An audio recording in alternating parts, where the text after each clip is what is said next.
بسم اللہ الرحمن الرحیم۔ رات کا آخری پہر تھا۔ خوبصورت سی 17 سالہ لڑکی اپنے سیاہ رنگ کے گھنے گھنگرالے بال جو کمر سے تھوڑا نیچے تک تھے، بڑی بڑی گورے رنگ کی آنکھیں، نازک نقوش، گلابی لب، سرخ و سفید، وہ لڑکی جس کے گال ہمیشہ سرخ ہی رہتے تھے، کھڑکی کھولے کھڑی تھی، جبکہ کھلے ہوئے بال ہوا سے اٹکلیاں کر رہے تھے۔ ہر چیز سے بے خبر وہ کھڑکی سے سامنے گھنے درخت پر بیٹھے اس ادھیڑ عمر آدمی کو دیکھ رہی تھی جو اس پر نظریں مرکوز کیے بہت آہستہ سے کچھ تیز تیز پڑھ رہا تھا۔ یکدم اس کے کانوں میں بھنبھناہٹ ہونے لگی، جانے کون سی زبان تھی جس سے وہ ناآشنا تھی۔ دھیرے دھیرے آنکھیں بند کرتی وہ پلٹ کر اپنے پیچھے بستر پر جا کر چت لیٹ گئی۔ کمرے میں اچانک کوئی ہیولا چلتا ہوا اس کے اوپر جھک گیا۔ تیز گرم سانسیں اسے اپنی گردن پر محسوس ہو رہی تھی۔ اس سے قبل وہ ہیولا اس کی گردن کو نوچ لیتا۔ دروازہ زور سے بجا، دیکھتے ہی دیکھتے سب کچھ ہوا میں تحلیل ہو کر سب نارمل ہو گیا، جیسے کسی بھی پراسرار چیز کا کوئی وجود سرے سے تھا ہی نہیں۔ اگلے دن اس کی آنکھ کھلی تو انگڑائی لے کر بستر سے اتر کر باتھ روم کی طرف بڑھ گئی۔ رات کا واقعہ جیسے یاد ہی نہیں تھا، جسم بری طرح درد سے ٹوٹ رہا تھا۔ کتنی ہی دیر وہ شاور کھولے آنکھوں کو موندے گرم پانی کے نیچے کھڑی رہی۔ اچانک شاور سے لمبے لمبے بال پانی کے ساتھ نیچے کی طرف آتے اس کے چہرے سے ہوتے پورے جسم پر پھیلنے لگے۔ گھبرا کر پٹ سے میسا نے اپنی آنکھیں کھول کر خود کو جھرجھری لے کر جھٹک کر دیکھا۔ لمبی پرسکون سانس لے کر ٹیب بند کرتی باتھ گاؤن پہن کر واش روم سے باہر آئی، جہاں اس کی ماما پہلے سے ہی موجود تھی۔ میسا، تمہاری گردن پہ کیا ہوا ہے؟ مرتا بیگم کی نظر جیسے ہی اس کی سراخی دار گردن پر پڑی تو پریشانی سے اس کی طرف آ کر دیکھنے لگی، جہاں کوئی زخم کا نام و نشان نہیں تھا۔ ماما آئی ایم اوکے، وہ مسکرا کر اپنی ماں کو دیکھنے لگی۔ میسا کے مسکرانے سے دونوں گالوں پہ گڑھے بنے، جس کی وجہ سے وہ اور حسین لگنے لگتی تھی، لیکن مرتا کو جانے کیوں اس کے مسکرانے سے خوف سا آتا تھا۔ یہ بھی کچھ مہینے سے ہی مرتا کو محسوس ہونے لگا تھا۔ ٹھیک ہے میسا، لیکن اس میں مسکرانے والی کیا بات ہے؟ جاؤ کپڑے چینج کر کے لاؤنج میں آؤ، تمہارے بابا کب سے تمہارا ناشتہ پر انتظار کر رہے ہیں۔ مرتا سنجیدگی سے اسے ٹوکتی کمرے سے نکل گئی، جبکہ وہ گہری سانس بھرتی وارڈروب کی طرف بڑھی۔ کچھ ہی دیر میں وہ ڈریسنگ کے سامنے کھڑی اپنی تیاری کا مکمل جائزہ لے رہی تھی، جب اسے محسوس ہوا کھڑکی کے ساتھ کوئی چپک کر کھڑا اسے دیکھ رہا تھا۔ میسا نے آہستہ سے سر گھما کر دیکھا، جہاں کوئی نہیں تھا۔ جلد سے سر جھٹک کر وہ کمرے سے نکل گئی۔ میسا، تمہیں امی بلا رہی ہیں۔ میسا جو گھر سے کالج کے لیے نکل رہی تھی، ساتھ کی آواز پر پلٹ کر اسے دیکھا، جو اس کے دیکھنے پر منہ پھیرتی اپنے کمرے کی طرف نکل گئی تھی۔ میسا اسے جاتا دیکھتی رہی، پھر سر جھٹک کر اپنی تائی کے کمرے کی طرف چل دی۔ اجازت ملتے ہی وہ اندر بڑھی، جہاں بھاری وجود کی عورت شکل سے ہی خنانٹ لگتی تھی، مگر ان کا شیریں لہجہ ان کی شخصیت سے میل نہیں تھا۔ میسا کو دیکھتے ہی کرنا بیگم مسکرائی۔ ہاں میسا، آؤ، تم کالج جا رہی ہو؟ جی ہاں۔ آپ کو کوئی کام تھا؟ ہاں، آج شام کو کچھ لوگ آ رہے ہیں ساتھ کو دیکھنے، اگر تمہیں برا نہ لگے تو اپنے کمرے سے مت نکلنا پلیز، یا اگر تم کالج سے ہی کسی فرینڈ کے ساتھ مووی دیکھنے چلی جاؤ، میں تمہیں پیسے بھی دے دیتی ہوں۔ نہیں تائی، اس کی ضرورت نہیں ہے، موویز دیکھنا مجھے پسند نہیں ہے، اور سنیما جا کر 2-2.5 گھنٹے ایک ہی جگہ بیٹھے رہنا یہ مجھے سب سے بیکار لگتا ہے۔ پتہ نہیں لوگ کیسے اتنی دیر ایک ہی سیٹ پر جمے رہتے ہیں۔ اپنی ویز میں اپنے کمرے سے نہیں نکلوں گی، آپ بے فکر رہیں، چلتی ہوں، اللہ حافظ۔ سپاٹ لہجے میں اپنی بات مکمل کرتی میسا کمرے سے نکل گئی۔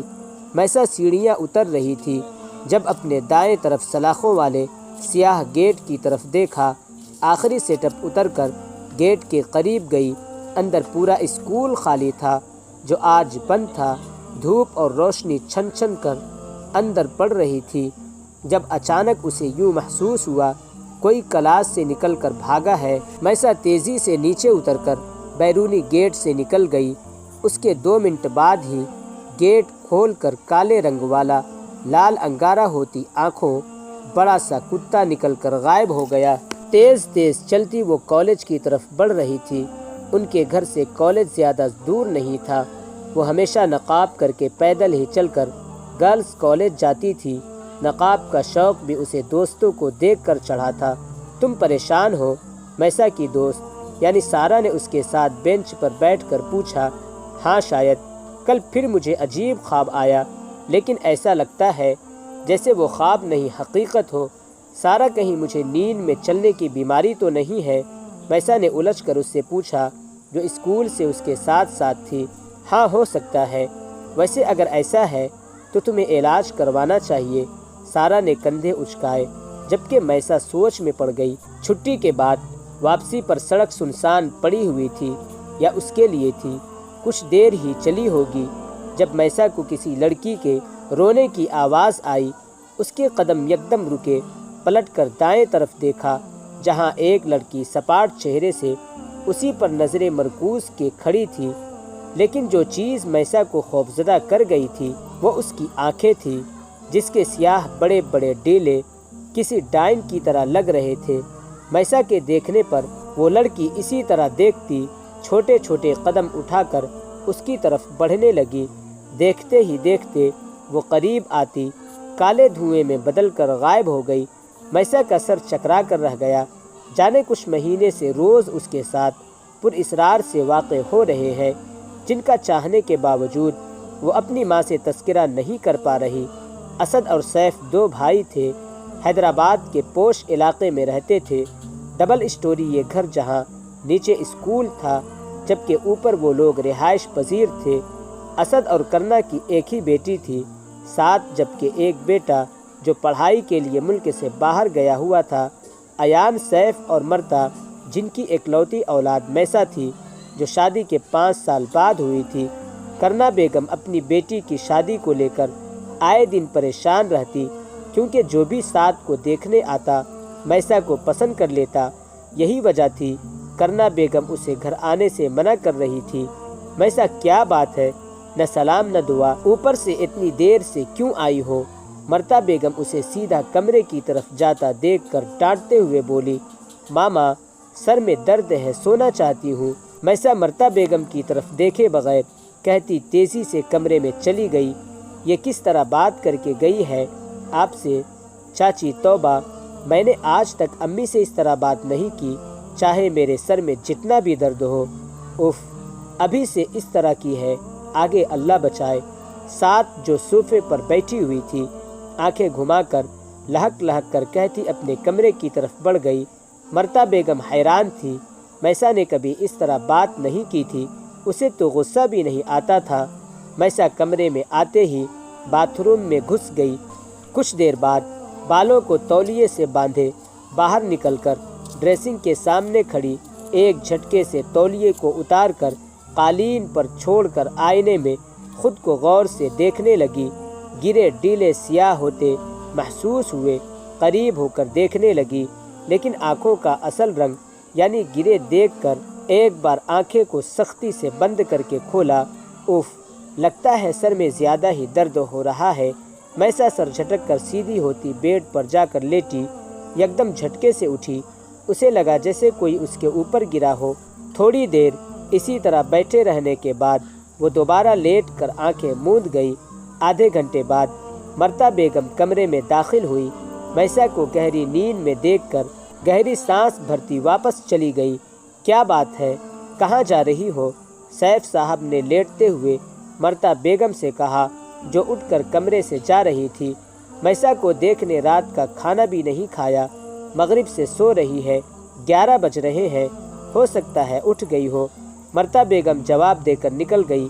5 منٹ ہی گزرے تھے جب مرتا بیگم گھبراتے ہوئے کمرے میں آئی۔ میسا کمرے میں نہیں ہے، میں نے باتھ روم، بالکونی ہر جگہ دیکھ لیا، ساتھ کے کمرے میں ہو شاید، سیف صاحب نے بیٹھتے ہوئے کہا۔ میں دیکھتی ہوں۔ مرتا بیگم سوچتے ہوئے کہ سعد کے کمرے کی طرف بڑھنے لگی، جبکہ گھر کا دروازہ تھوڑا سا کھلا ہوا نظر آیا۔ مرتا بیگم حیران ہوتی کمرے کی طرف جانے کی بجائے گیٹ سے نکل کر زینہ اتر کر نیچے جانے لگی، لیکن نیچے پہنچنے سے پہلے ہی ان کے قدم زمین میں گڑ گئے، آنکھیں پھیل گئیں۔ اس سے پہلے میسا انہیں دیکھتی مرتا بیگم لرزتے دل کے ساتھ اپنے قدموں کو حرکت دیتی چھپنے کے لیے پیچھے ہونے لگی، لیکن چاہنے کے باوجود وہ ایک قدم الٹا لے کر دوسرا قدم نہ اٹھا سکی۔ میسا نے آہستہ آہستہ گردن گھما کر سرد نظروں سے انہیں دیکھا۔ میسا کیا کر رہی ہو یہاں؟ مرتا بیگم بمشکل ہمت کرتی زور سے بولنے لگی، لیکن آواز جیسے صرف اپنے آپ کو ہی سنائی دی۔ جبکہ میسا مسکرائی، وہی پر اسرار سی مسکراہٹ۔ مرتا بیگم کو جب کچھ سمجھ نہ آیا تو آیت الکرسی پڑھنے لگی۔ ماما، میسا زور سے چیختے ہوئے اٹھ کر اوپر ان کی طرف آنے لگی۔ مرتا بیگم کی زبان تالو سے جا لگی۔ گھر میں سب سو گئے تھے، تبھی یہاں آ گئی تھی۔ چلے اب، سپاٹ لہجے میں کہتی میسا اوپر چڑھتی چلی گئی، جبکہ مرتا بیگم ویسے ہی کھڑی رہ گئی۔ اگلے دن اتوار تھا، اس لیے سب گھر پر ہی تھے۔ جب اچانک ہی سعد کا ہونے والا منگیتر اور ساس آ گئے، کرنا بیگم بکھلا گئی۔ سب سے پہلا خیال انہیں میسا کا آیا۔ وہ بالکل نہیں چاہتی تھی سعد کے سسرال کا کوئی بھی فرد اس سے ملے۔ جب تک شادی نہیں ہو جاتی اس سے قبل وہ کمرے میں جاتی۔ میسا شب خوابی کے لباس میں ہی آنکھیں مسلتی لاؤنج میں داخل ہوئی۔ کرنا بیگم کا اسے دیکھ کر خون کھول گیا۔